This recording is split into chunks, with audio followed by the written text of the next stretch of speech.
Hi YouTube, now part 3 to continue with our discussion of Jihad in the Sharia and Ibn Taymiyyah's book on Jihad. I have mentioned that fitna must be prevented. That means any kind of corruption, which is actually just temptation. And also, all religion on earth must be for Allah alone. That's what this means. Religion, worship, that all worship will be only for Allah. So in other words, any other form of religion or to move away from Islam, that is fitna.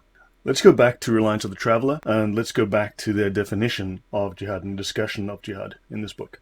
Note what it says here. They discuss the final descent of Jesus, and after the final coming of Jesus, nothing but Islam will be accepted from people. Jesus will rule by the law of Muhammad.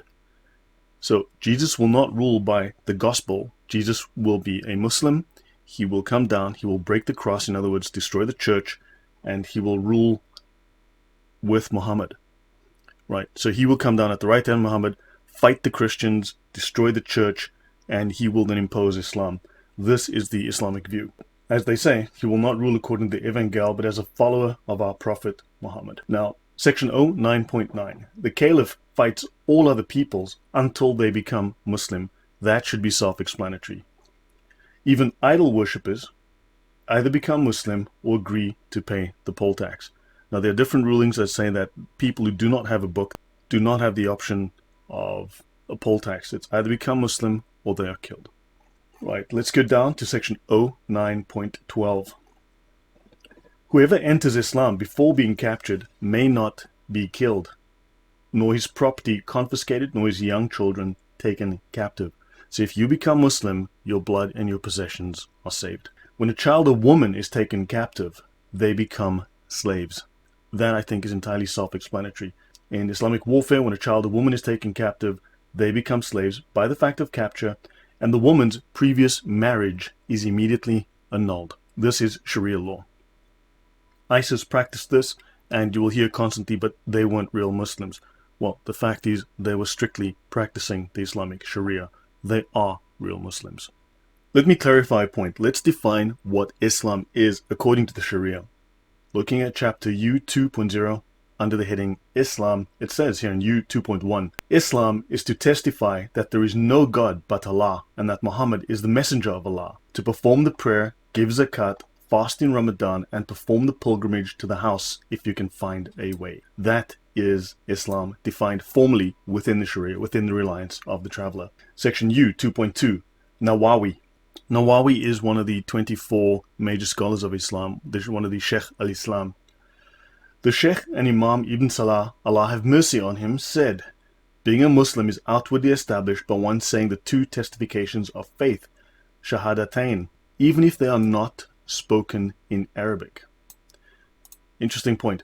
The Prophet only added the prayer, zakat, the pilgrimage, and the fast because they are the most patent and greatest of Islamic observances. One's submission, istislam, is perfected through performing them, and neglecting them suggests that one has dissolved or vitiated the terms of one's compliance. Moreover, the term faith, iman, encompasses all of the things by which Islam is explained in this hadith, and indeed all acts of obedience, for they are the fruits of the inner conviction that is the underlying basis of faith, and are what strengthen, complete, and preserve it. So that is Islam explained, what the elements of faith are, and also notice it again refers to hadith. Hadith are critical for the understanding of the Quran and for the understanding of Islam. The Sharia is built upon the Sunnah. The Quran is not sufficient. It is necessary, but it is not sufficient. There's not enough detail in the Quran. The Sharia is not contained in the Quran. In fact, the Shahada itself is not found in the Quran, and how to perform the 5 daily prayers is not found in the Quran. That is only found in the Sharia. Let's look at section U 2.3. Now, they tell you, for instance, ISIS, those weren't real Muslims. Those aren't real Muslims. They're sinful. Well, let's see what the official Orthodox position is. The position of Muslim orthodoxy is that no Muslim becomes a non-Muslim through sin. Muslims of heretical sectarian groups and those of reprehensible innovations, bid'ah, are not thereby non-Muslims. This is discussed in section W47.2. So, no Muslim becomes a non-Muslim through sin. ISIS are thereby Muslim. Muslims of heretical sects and those who practice reprehensible innovations of bid'ah are not thereby non-Muslims. Muslims. I think that should be clear. That defines what Muslims are, and that isn't so. Committing sin is not how Muslims become non-Muslims. Going further, let us define some terms. We start using terms, and unfortunately these terms are legal terms. Therefore, they have a certain meaning to them. They're jargon. They're actually legal jargon within Islam. They're not necessarily used or understood in the colloquial way that we understand them. But let us be precise. Let us define what these terms are. And here we have chapter C 2.0 called Types of Human Act. Download a copy of these manuals.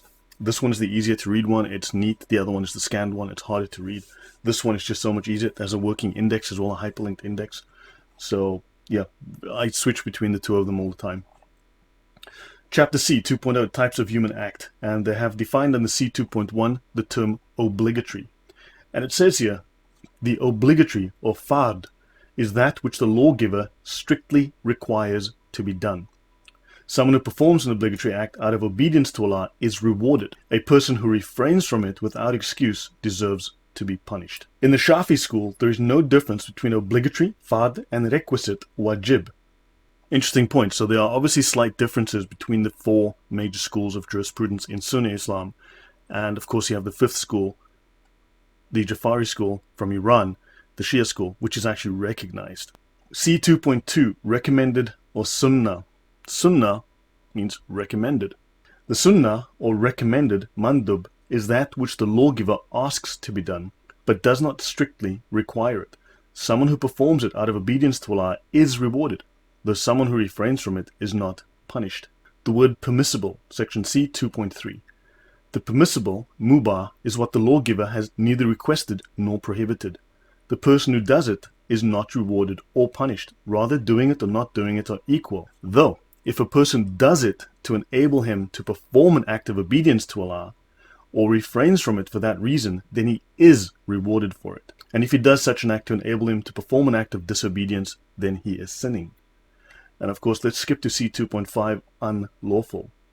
Unlawful, haram, is what the lawgiver strictly forbids. Now, in different sections of the Quran, they define the lawgiver as being synonymous with either Allah or Muhammad. Right? The two are synonymous. So the lawgiver could be Allah or Muhammad. The word of Muhammad is the word of Allah. Haram is what the lawgiver strictly forbids. Someone who commits an unlawful act deserves punishment. One who refrains from it out of obedience to the command of Allah is rewarded. And finally, scholars distinguish between three levels of the unlawful. 1. Minor sins, which may be forgiven from prayer to prayer, from one Friday prayer to another, and so forth, as is mentioned in Hadith. Again, the Sharia relies on Hadith. Hadith explain the Quran. 2. Enormities, kabir, those which appear by name in the Quran or Hadith as the subject of an explicit threat, prescribed legal penalty, or curse as listed below at Book P. Book P is labeled enormities. And 3. Unbelief, kufr, sins which put one beyond the pale of Islam as discussed at section 08.7 and necessitate stating the testification of faith, the shahada, to re-enter Islam. Hopefully now we have a clearer understanding of what these terms mean and how we can understand Islam. Let's finish our reading about what jihad is legally, how it is legally defined in the Sharia. Last couple of sentences. Section 09.14. When an adult male is taken captive, the caliph decides the interests of Islam and the Muslims. He decides between the prisoner's death, slavery, release without paying anything, or ransoming him. If the prisoner becomes a Muslim, then he may not be killed, and one of the other three alternatives is chosen. Again, it shows you that if they say the Shahada and they become a Muslim, their blood and their possessions are saved. This is in compliance with the Quran. Section 09.15, our final line, it is permissible in jihad to cut down the enemy's trees and destroy their dwellings. I mention this because it is very common for Muslim apologists to flat out lie and state Islam has the most beautiful rules of war. You're not allowed to cut down trees. You have to leave buildings stand. Nonsense. Nonsense. Ask them for the reference to that, and if that reference exists, it is overruled by the Sharia. And if it's in the Quran, then that verse is mansukh. it is abrogated, it is cancelled. I will end this here and we'll move on to the next section in the next video. But thank you for watching. Please like, please share, please subscribe. If you have any comments, leave them down below. Thank you. Goodbye.